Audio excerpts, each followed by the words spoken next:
What's up, everybody? It's the Hardy Construction. You can find us at hardyconstruction.tumblr.com, youtube.com/hardyconstruction, as well as facebook.com/the Hardy Construction with your host Comp, Kumbaya Doggy, as well as and today's film is Vvitch. Vvitch is a 2015 film directed by Robert Eggers, starring Anya Taylor-Joy, Ralph Ineson, Kate Dickie. It is about what, Thea? It is about a Puritan family in 1630s New England who are torn apart by the forces of witchcraft, black magic, and possession. The good old days, the 1630s. Yeah, so Thea spiced up the IMDb title. All right, very good. So The Witch is the film that just came out a couple 2 weeks ago, or is it a week ago? Who knows? Anyway, it's 2 weeks ago, I believe. It is a horror and critical darling that has just come out. Not a critical darling for everybody, but I figured this would be a film that just recently came out. We cover older films, and I figured it would be great to have Thea from horrorharbor.tumblr.com to join us today on this episode because there are several ideas about women in this film. I assume. I'm not really. I didn't think so, but let's get into it. Thea, is that a thing? Okay. Yeah, are you? Okay. I mean, are you? So. Okay. I think so. So, Thea, never checked. The Witch. Tell us about this film and how'd you learn about it? I heard about it first. I believe it came out at Sundance last year. So that I heard sort of a little bit about it at that point, but I heard about it most when it came to TIFF, and I tried to get tickets for it and failed miserably and did not get to see it. You are a failure. I know, it was very disappointing. How did you fail? They just ran out, or? Yeah, they sold out very quickly, and I did not manage to get tickets to any of the showings, which was kind of disappointing. So did you actually see it this Sunday, right? Or not? Did you see it today or this week? I saw it last Sunday, so and not this Sunday. How many people were in the audience? Did you notice? It was in one of the smaller theaters in like a Cineplex, but it was a pretty good showing actually. There was probably like 70 people there, I guess. Okay. Which I was actually, I was pleasantly surprised for a Sunday matinee. And Danny, what about you? Yeah, no, it was packed today. I mean, not packed, but like half the theater was filled at least. I think I saw it on a Thursday matinee showing, and there was a bald white man in the front and a sleeping African-American gentleman to my right who was snoring throughout the whole movie. So which one of these has a gun? Not who you thought, huh? Wow, it's very racist. So this movie was this is a movie that is hitting up the, I guess the what would you say? This the is witchiness of women. The witching? No. Witchiness. I meant to say that it's hitting up the love affair with new horror, I guess, or art house horror. Although I wouldn't necessarily. Everybody's talking about it, or a lot of people are talking about it in the same context with Babadook and It Follows. Yes, indeed. That's exactly the two films I meant to say. Of a Babadook and a little bit Antichrist type of vibe. So yeah, being like just comparative. Basically, what that small means indie horror that's popular. What that means is that it's intelligent and focuses on characters and is well done, as opposed to most of the stupid shit that is pumped out. It's not Ouija. How would you? It's not Ouija, and it's not like, not that I don't like it, but like, what's this James Wan movies, like they're okay, but like they're very like mainstream. This is like more artsy fartsy. Yeah, those James Wan films are more like thrill rides, as opposed to, I guess, a film like The Babadook or The Witch, which are more internal, even though they're very artistically creative themselves. I think the difference too is they have more money and they cast bigger stars because they have more money. But yet, so it's more of a cash grab than something that somebody's made with like love, sort of, I guess. Right, yeah. I hear what you're saying. So, Thea, how does this film start out? This film starts out with the deep, booming voice of the father character of the family. He is speaking to... That is Ralph Ineson. They're judges in a tribunal, basically, of the town they're living in. Ralph Ineson playing William. Yes. And the tribunal seems to be casting them out, and the father's speech is basically saying, we're practicing Christianity and evangelistic whatever. So was that really the way that we believe? I was a bit confused. Yeah, I was a bit confused on why they were kind of banished from their community? Was it because I know they said that he was being prideful, which he agrees to later on in the film. He's believing that his way or the highway, basically. So Yeah. he'd rather leave than bend his beliefs a tiny bit so that they'll not kick him out. Was it that he Yeah. was preaching to the other people in the community or something, or saying that they weren't as good as him or as true believer as he was? Did they ever explicitly They say don't, yeah. why? I don't think so. I think it's like a time period where obviously people are really superstitious, and so if somebody doesn't believe exactly as you, they're gonna be like freaking out about it. Maybe It's such a subjective way to. The Bible is a very subjective way to. Well, the use of it in your belief, I would assume, is very subjective. Obviously, you see how many different versions of religion based on the Bible there are already. So, Ralph Ineson is with his wife, Catherine, played by Kate Dickie, who I was looking at her throughout the whole film. And I was like, Liza. She's yeah, Liza. I was like, how do I know those nostrils? Where do I That's know her right. from? I was like, Yeah, right. Are This her woman's- nostrils like like- so specifically? they're very Very specific. pronounced. I was like, because first of all, I thought, is this the woman from the Austin Powers films? You know, the one that was like the henchman for Dr. Evil and stuff like that. And the one Right. that was like the bad guy. She was a bad girl. Right, and then I was like, who is this woman? And I was like, oh yeah, like I had to look up IMDb as soon as I got home, and I was like, oh, that's the crazy woman that fell through the sky door in Game That's of right. Thrones. Spoilers for everybody. She's Liza Tully, who marries John Aaron. Did you read the books, Danny? Did she actually fall through that sky door? Or is she still alive in the books? In the books, it happens differently. In the Oh, book, okay. I mean, he. I don't want to. Spoiler alert. Oh, for big Game deal. Of Thrones. Spoiler Let me alert. read those shitty books. She Just kidding. does fall through the door. He pushes her, but they frame a singer in the book. Oh, very good. So Ralph Ineson was also in Game of Thrones. Also, their daughter, played by Anya Taylor-Joy, who is Thomasin. Who it's bizarre how giant her eyeballs are on screen. She looks like an anime character. It's very disturbing that she doesn't. It looks like her face She has isn't sort of alien features almost. right. Her eyes are a tiny bit too far apart, but I find it actually pretty cute. Is the fetal alcohol syndrome? She's like 12 years old. How old are you, Danny? Come on, stop it. She's gonna grow up to be like really pretty. Yeah, Wow. I bet, Danny. I'm not Mm-hmm. saying anything gross. You hanging out with Paul Rubens with those child pornography photos? I'm just saying There's also- she's a pretty girl. That's all. There's also there's also Harvey Scrimshaw, who plays Caleb, the young son, who is burgeoning on his sexuality, because I believe he's younger than Thomasin, but I guess his sexuality is coming more into play because there are parts where he's sneaking looks at his sister.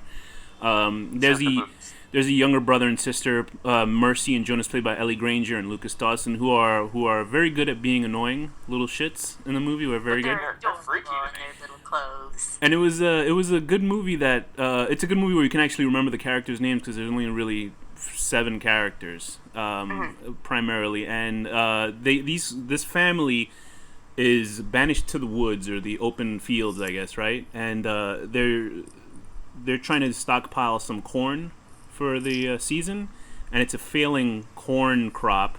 So Corn isn't even healthy for you. So Danny, what happens immediately after as they first move in with the GMO ones, the genetically altered First of all, corn? Monsanto totally has a claim over their corn, so they lose right from the get-go. They're gonna get sued. Are they gonna get nuclear corn and make them like 8 feet high and stuff The like corn that? is gonna cause them to become witches for goats to milk blood and shit. Like, they're going down. What people don't really know is that this was the history of Orville Redenbacher, and he cursed that family, and that's how he got that awesome popcorn. It was there with his... Thomasin goes through a whole rite of passage and becomes Orville Redenbacher. That's the sequel. she grew male genitals and a bow tie and glasses, and then The power of magic. she lived a long life and then died in a hot tub of a heart attack. That's exactly how he died, by Is the that way. how he died? Yeah, he really did. So Weird. With it's kind popcorn of sad, in one right? hand. So what happens once they first settle down in this house, Danny? Like right off the bat, Thomasin is playing peekaboo with the little baby, and the baby vanishes, and then we see a witch with a knife, I guess, like killing the baby, sacrificing it. Yeah, I did not expect that. Here's the thing with this film. Right off the top. Right off the Yeah, top, I and I didn't was expect like, okay, well, there you go. There is an actual Here we go. witch in this film, because the film later on does kind of have that feeling of it's loosely how I felt about it, but it felt sort of like The Thing for a little bit. The John Okay. Carpenter film. You don't know who's the bad guy, kind of. Sort of. Who's We do know actually- that there's an who's- actual. I'm sorry. Who's actually? It's kind of like a who done it of who's actually. Or wonder, like is Thomason a witch? Because maybe she didn't realize. But right. Maybe, It's sort of maybe who. vanished without meaning to. It's sort of who's in cahoots with. You almost like. I mean, obviously these characters never met these characters. The witch before they moved over there. Who knows? But it also has that sort of hateful eight feeling of, is this person not who they say they are throughout the movie. And also, I know it wasn't Danny's favorite film. I don't even think Thea even saw it, but The Lords of Salem had a feeling as well watching it. Because Lords of Salem is also sort of a... If this is a traditional witch sort of film, which I don't think it is, this is probably the more true-to-life thoughts of what witches were back then. Yeah, this felt like it could be real. You know? Right, and This is... Yeah, this what to me was, if the people at Salem had been right in Right. what they were So searching for, basically. this sort of justifies killing thousands of women, like tying them up and throwing them into rivers. Need And an excuse? Just murder women. Just murder. I mean, if they Or were what men, they they would converted to swim men. back to the top of the water. Yes. No, all their manly chest hair would like They individually. would have to swim up to the top of the water. Yeah, it would wave of and then course. make them go back into the top of the water. But like I was saying, this film is a more sort of a traditional. The film is framed as a New England folktale because that's where the writer came from. The writer-director came from, and also, like I was saying, this is more of a traditional sort of old school horror film. In the case of like Lords of Salem, is a more rock and roll version of a witch movie, and this film is very slow moving. It borders sometimes on the scale of being a BBC sort of film, if that makes any sense. Not like boring or anything like that. Like a period piece. Yes, it is very definitely period It's piece. the way. It's probably the way it's so meticulously designed and Yes. crafted. I think. Like he went. The writer director went out of his way to be completely faithful to what it actually would have looked like and actually would have sort of felt like and sounded like. Yeah, they actually referenced books, actual They really Bibles got from the day. costumes and everything down like perfectly. It was great. Well, the writer director actually he came from a production design, costume design background. That's what he Right, has and done. right, most set of his design life. and stuff. Well, it Right. shows. I mean, he did it good. He did it good. Did you Did it guys good. feel that the sort of static way that the camera moved in this film had any motion in how the movie felt itself? Because the film is very static. It's not like George Miller sort of inventive camera work, flying around and everything. It's very picturesque and very painterly. It felt slow and creepy, and Mm-hmm. like you feel like you're in the nature watching it, kind of thing. I definitely got that feeling, like, and that's how I felt with Antichrist too. Like you feel like you're like in the woods, like you're like a tree, like watching this scary shit happening. But for Antichrist was way more stylized than this was, and but also This was sort of playing into it was really playing into like the isolation. Right. Like he felt like these sort of giant landscapes in this tiny family in the middle of nowhere with no connections to anyone. I also did think of the ending of Antichrist during this film as well. Obviously, the ending of this film, where and I'm going to get into our biggest thing right now. Might as well. But Antichrist was seen as a feminist or anti-feminist film, and there are people that are saying, "Oh, this is a feminist." I think I sent the same Vice article to the two of you guys. Yeah. Or I'm sorry, two of you humans. I don't want to be anti. Yeah, sorry. But I sent you guys the same Vice article. It's called "The Witch is a Kick in the Balls of Patriarchy," written by Jenny Miller. What did you guys really get in? I myself did not feel this was a feminist film. I could understand the ideas of feminism. This is why I had Thea come on as well. Not only because she's obviously a person that knows their horror, but as a woman they can see it. That's I'm a lady. is it really? But did you guys I'm also feel? a feminist, so, Did you know. guys feel that this was a sort of a feminist parable or anything like that? I guess Thea should go first. Yeah. What do you think? I mean, I think it was certainly intended, and the director has said that, Mm-hmm. because the whole Salem witch trial sort of looming specter over that area is that they targeted women because women were threatening to them in that way. Like, women who seemed sort of... They picked on women who were outcast from society, who were outcast from their sort of tightly knit Puritan culture, because they were different than them, and because they were exercising a right that they didn't feel they deserved, and that's why they sort of targeted those women originally. And so I guess it's sort of playing into that a little bit, of that idea, but it's not, because it sort of is before all of that occurred, you only get a small portrait of it. So I don't think it's not like super feminist to me, but I think because it circles around Thomason so much, Right. you do sort of get her experience more than anybody else's. Oh, I thought So in that way, it's very... the witch trials had happened years before this.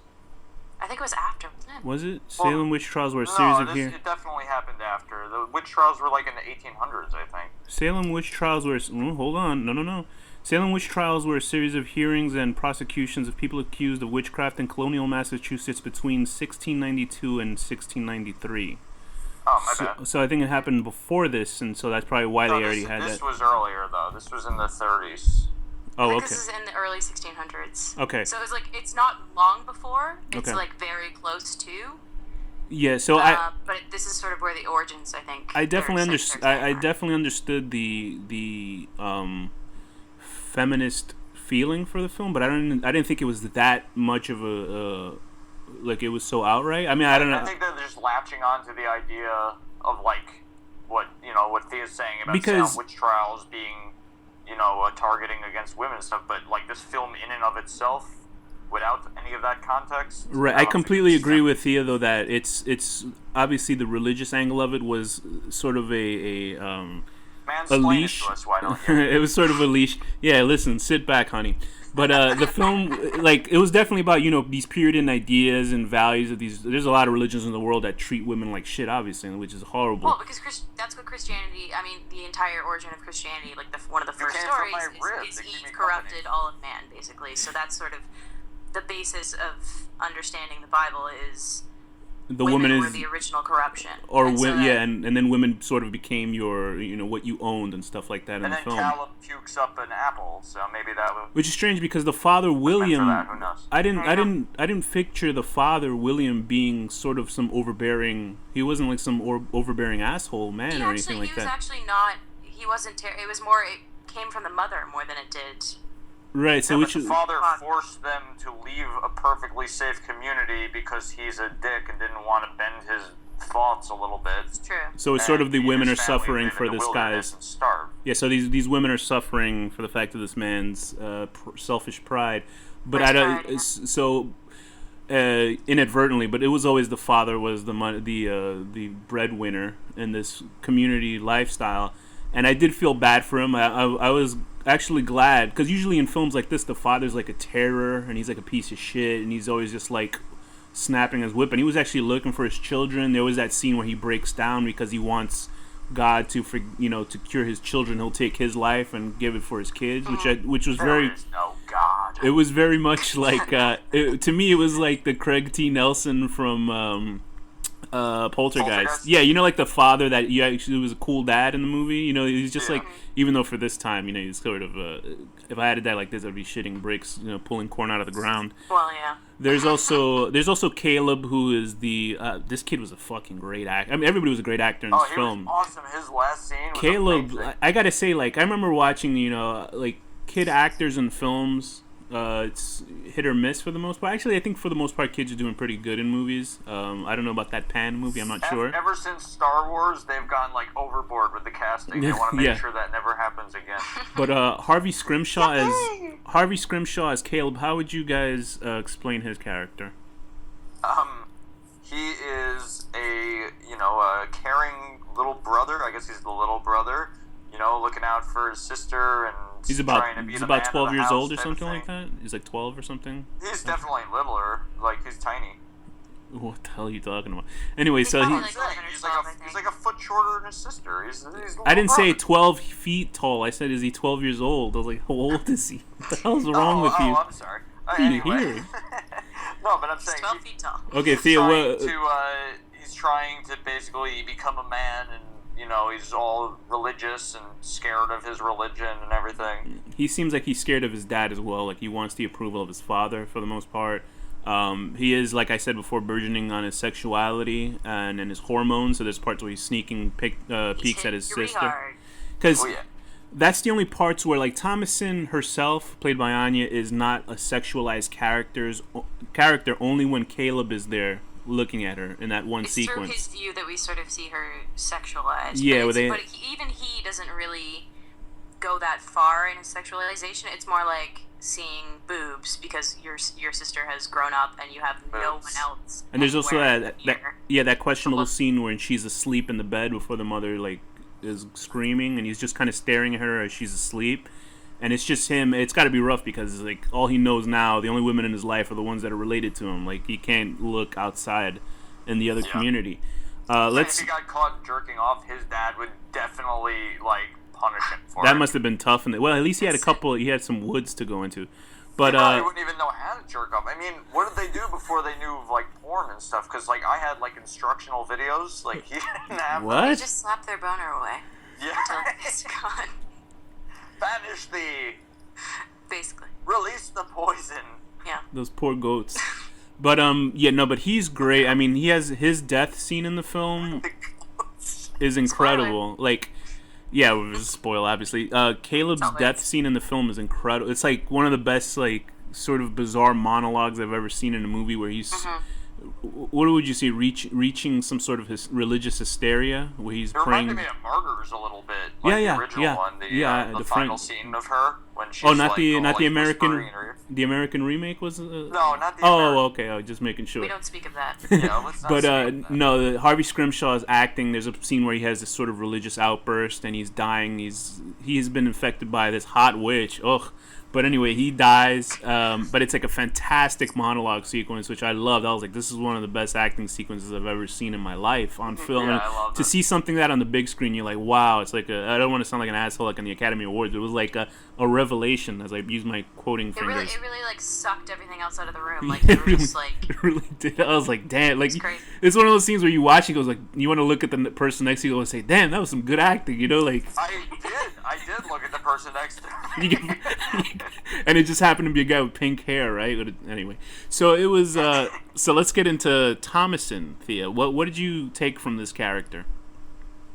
I think Thomason she's almost like very contemporary in the way it just is a girl who's coming of age, and she says, like, one of her first things that she says is that she's praying to God, and she's saying, like, I know I'm not doing my chores, I'm not really keeping up on my prayers, I'm not really doing all this stuff.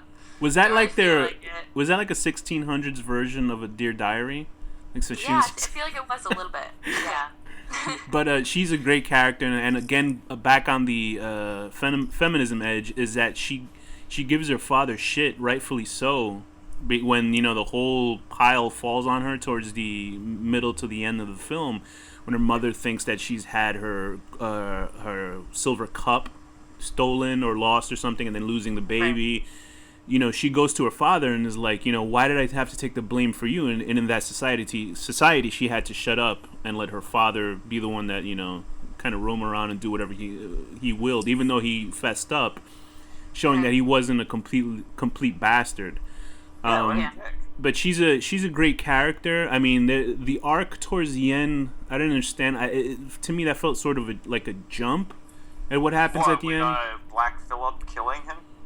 No, not Black Phillip, but when she just kind of says, I want to talk to Satan and let's make a deal. It didn't make any sense. Like, okay. Like right at the end? Well, I think it's because she literally has nothing left in her life. Right. They've taken away all of her agency to do anything else. She can't go back to the town alone because then she'll have to explain it. You're right. And they're going to think she's a witch, whether or not she is.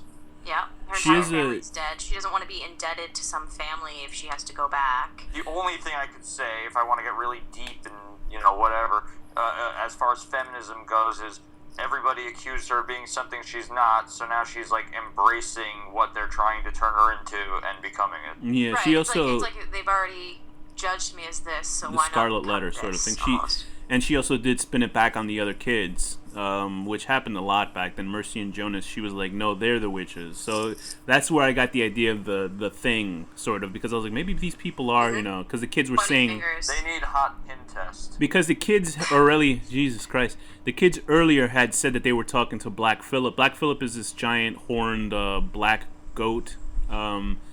and he's pretty disturbing looking goat. Like, although I noticed he didn't have that. You know when goats have those weird eyes that are like sort of the vertical slit eyes. Yeah. Apparently they move depending on how their heads move. The actual slit in the eye moves according to who cares? Creepy. Goat eyes are freaky. My uncle has goats. I bet.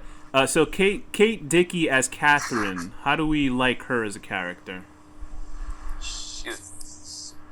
You go, Thea. She does what she has to do. I mean, she. I feel like because we've seen her in Game of Thrones, like we know what kind of character she plays. Maybe that colored it for me a little bit. As soon as I saw her, like I sort of expected her to be crazy. She's like really she's a lot nicer in this than she is in Game of Thrones. Like less crazy, but she has reason to be.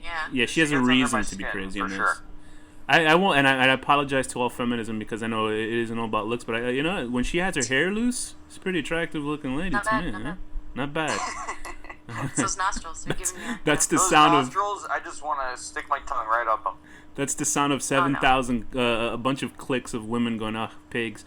But Kate Dickie is really good as Catherine. She's obviously understood. She's just lost her baby, and every kid is like vanishing. Caleb vanishes midway. Like their crops are going to shit. Her husband brought her out here because of his pride. So she's an understandable, and she blows up at her husband too. So like it's almost like a 1600s sitcom of Married with Children with William just getting shit from his whole family. Would the witch that kills the baby be Marcy Darcy? and black Philip is Steve Darcy. Well, yeah, Jefferson is actually the little goat that was there earlier. But yeah, I enjoyed the film. I thought it was great. It took me a while to let it sink in, actually, when I watched it. So I was like, do I like this film? Because there were parts where I was sort of drifting away, not to sleep, but I was sort of like, what's going on? I think what it is when you have that opening with that witch, and plus the witch in the film is fucking awesome. Like, like a witch... You know when you see the stereotypical witch, like, I haven't seen a witch like this, a traditional witch in this film, since, like, The Wizard of Oz. Sort of that cackling lady. And there's a scene where the children, Mercy and Jonas and Thomason, are locked up in this little shed because the father's like, all my kids are possessed. Fuck this, because Caleb has just died. Basically, he locks them away, and he's basically like, think on your sins. Right, and he's ready to... You pray the witch away, maybe. The rabbit was, I'm guessing, the witch's familiar, and Black Phillip is Thomas. I think actually the rabbit is supposed to be the witch. Almost. Okay, that's what I think so too. I thought it was kind of her familiar, like she could see through its eyes or something. You think they couldn't afford cats or something like that for the movie or something? Because the hair they're out in nature. There's more rabbits than there are. Yeah, I guess that would make sense. But the witch, when she's like, when the kids are in that little shed and they see her and she starts laughing, it was like they couldn't have casted a better witch in a movie because she was like, that whole thing. I was like, holy shit, that's a witch, like a real witch. And it's not a real witch, obviously. It really is like steeped in the lore, like right. The women going out naked into the wilderness to kill animals, to drink blood, to murder babies, like that. You have experience with this? So, it's my first-hand experience. So this isn't this is what he's lifted from like the actual writings, from like demonology books, from like the texts that people wrote at the time, diaries, that kind of thing. Right. So this certainly isn't a traditional horror film. So this is why there's sort of a split with people that watch this film, because when I saw the sequences at the beginning, like when she basically cuts that baby, like when I saw her pull the knife out on the baby, I was like, oh shit. I was like, oh no. And then she was like basically bashing its guts and putting the blood on her, and I was like, damn. So there's a long wait between those sequences. Because it's sort of like, holy shit, look at this opening, and then you have a lot of just character moments, and then it'll be like 20, 25 minutes until the next sort of big, is I would this say creepy? It's mostly character. Like, right. It's mostly drama character. Yeah, but I like that. I mean, the same thing with Bob, dude. And people don't like that. It's like, I guess you don't like, movies then or something. I think the problem is, like, subjective, I think. You were sort of, they draw in the audience that wants to see that, but they also draw in the audience that wants to see Ouija and like the sort of traditional slasher flicks or whatever horror movies are coming out. That I mean, I love like brainless gore flicks. I love. Me too. Well, I think there's an audience like we like everything pretty much. Like we like a little bit of everything as long as it's a good movie. Right. As long as we like watching it, we enjoy whatever part of it. Yeah, pretty much. But I don't think there there's were any people that went into this movie that were not happy with the fact that it's mostly like a character drama. Yeah, I was listening to what people were saying after the movie, and one thing it made me feel for certain is that I have a lot more like I'm more desensitized than most people, I guess, because the people are like, oh my god, that ending, and like they're going on about it. It's like, no, it was awesome, but it's like, it wasn't like actually like upset. Or were people like these actually people were, blown away by upset. the ending or something like that? They were like upset and weirded out by it. The people that were next to me. Because the way it sort of just ended, or just because it was like, the imagery? It was awesome, but it Oh, wasn't. okay. Well, when I saw it, I was sitting in front of the row behind me was full of a group of teenagers who were not pleased with the movie for most of it, which they made very vocally clear through most of it. Oh, that's the worst. And laughed and made comments. Yeah, that's so that wasn't fun. That's where I think so the I will big. need to see it again. That's where the big division with these types of films, because I guess I would consider this more of an art house horror film because it feels sort of in the vein of It Follows or The Babadook, because although I would say The Babadook has more scares for it as well as It Follows, and this is way slower than those two films, but it still is in the same vein of those two films. Sort of even like Spring or something like that, where it's not a traditional sort of horror film, but it has certainly horror elements. And when they actually occur, you're like, Jesus Christ, like that's pretty frightening.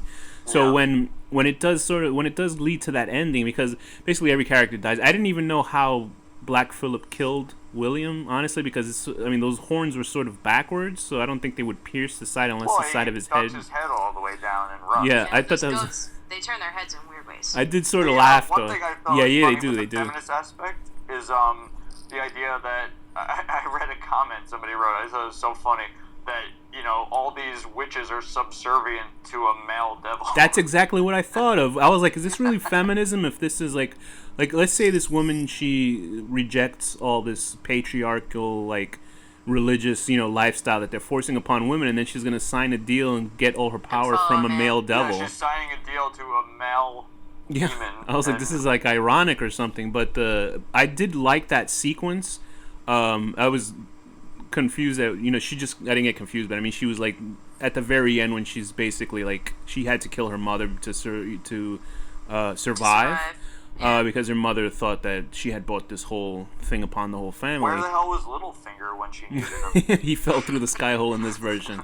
But she stabs her mother. I was kind of confused how she stabbed her, but then I realized she stabbed her in her side, and she died by bleeding out. And she goes into this room. So do you think Mercy and Jonas actually were speaking to Black Phillip all this whole time? Yeah.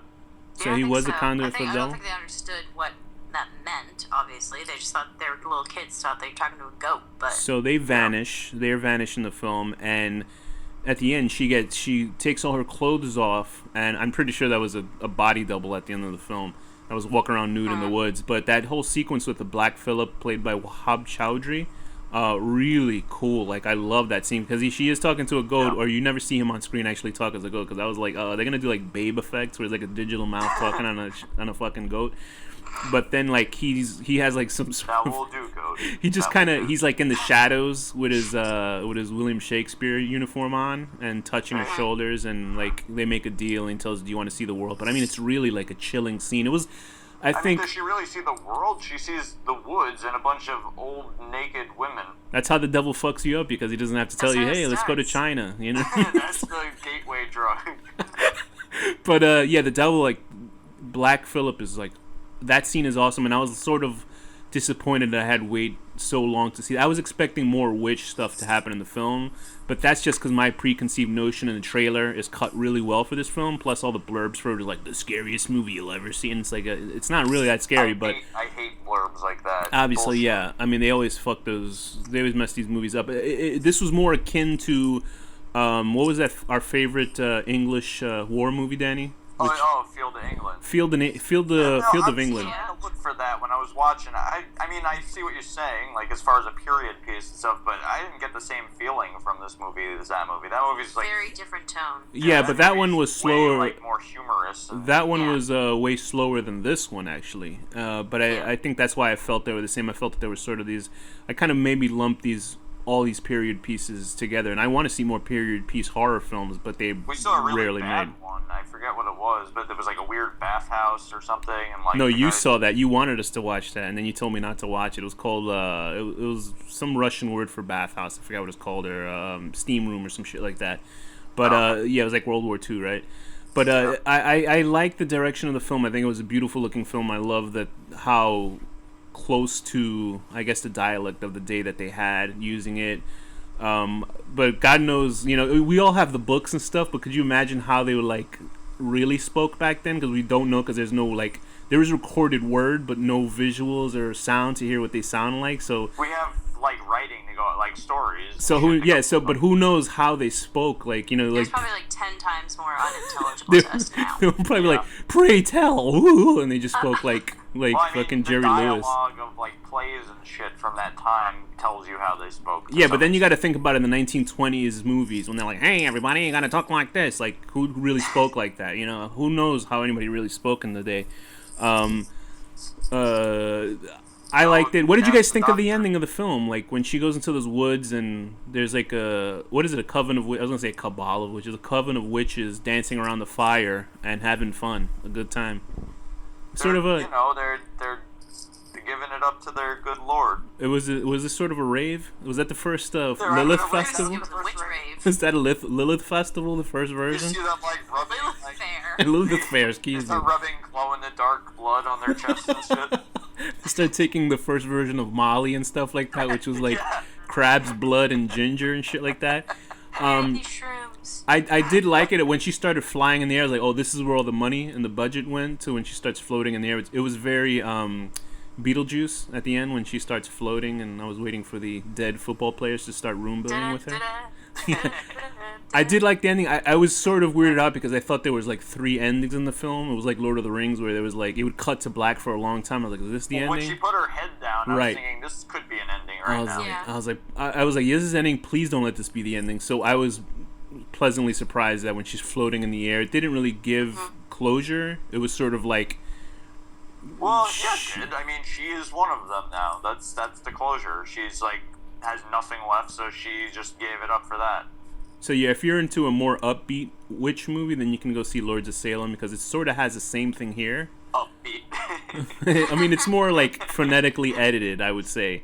It's more fast moving, It's that like the film. dubstep version of this. You're right. Yeah. I guess Yeah, you're that's right, pretty yeah. true. But I did enjoy it. It took me. I might not have enjoyed it as much as you guys did, but I did think it's a quality film that people should watch just for how painstakingly, I could assume, accurate it was to the timeline that it's representing. There's great acting all around, especially by the kid Harvey Scrimshaw playing Caleb. He's great. I was a little funked out by him kissing that witch in the woods, the young model who. Obviously, I looked her up, and she's a Victoria's Secret model. So She could have been like. It kind of made me think of the scene in Troll 2, not to bring such a bad movie into it. a bad She movie. looked a little similar, and I was picturing like if she had like making popcorn go on all around them and shit. There you go. But The seduction. was there any other sort of feeling you picked up from this film that was you think nobody else did, or you guys kind of figured this is exactly how it should have been, and it is? Was there anything different that you would have liked to see, or more, something else you would have wanted to see more of? I was very satisfied. Okay, Thea. Yeah, I was pretty pleased with it. I feel like it's. I understand where you're coming from. Like you're not sure. There were moments where you're not sure if you like it Right. because it's sort of it's so far removed from anything we're used to watching.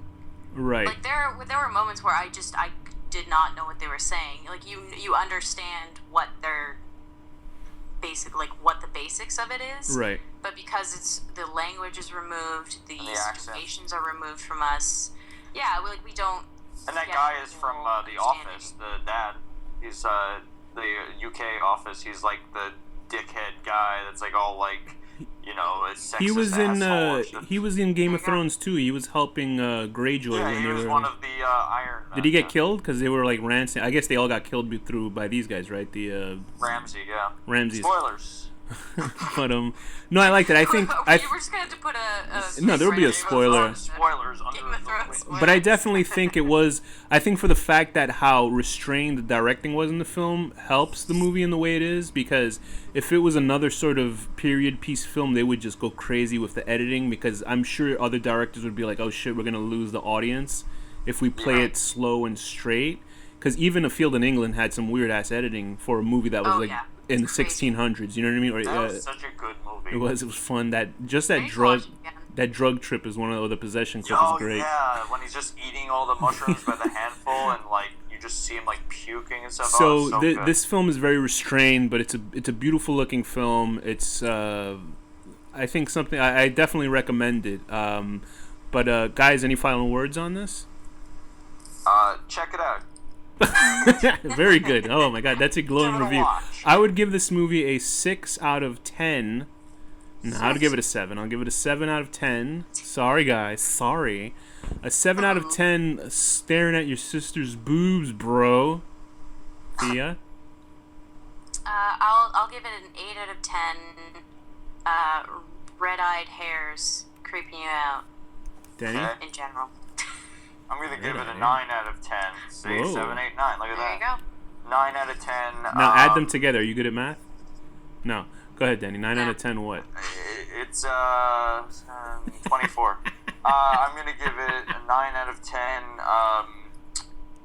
Your brother pukes up an apple. Oh, yeah. They said that was a rejection. They're saying that was the rejection of the evil. So that's why they couldn't tell if he was being sarcastic or anything when he died that way.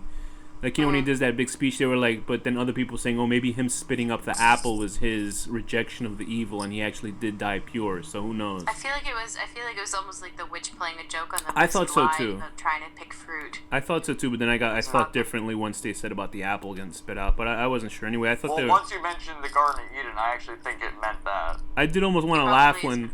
I did want to laugh when all that wood fell on William, because it was just so fucking funny. I was like, this is because he didn't want to. For some reason, he didn't want to kill the Black Phillip. I think he was sort of like, okay, if I need to sacrifice myself for my kids, this will be it, I guess. Which was very, I guess. His pride was his downfall. Well, you know, he tried to kill the rabbit, and the gun went in his face. He tries to kill Black Phillip, and he falls under a bunch of firewood. Could you imagine you chop all that wood, and then ironically it falls on you? I mean, come on. And he didn't even get warmed by it. I guess it kept him warm, actually. It was insulating him from the cold, but not in the way it's supposed to. Like, they needed to edit a laugh track into that scene. Anyway, with that, Thea, what's the final word? Blurb. Danny, what's the final word? Mercy muddins.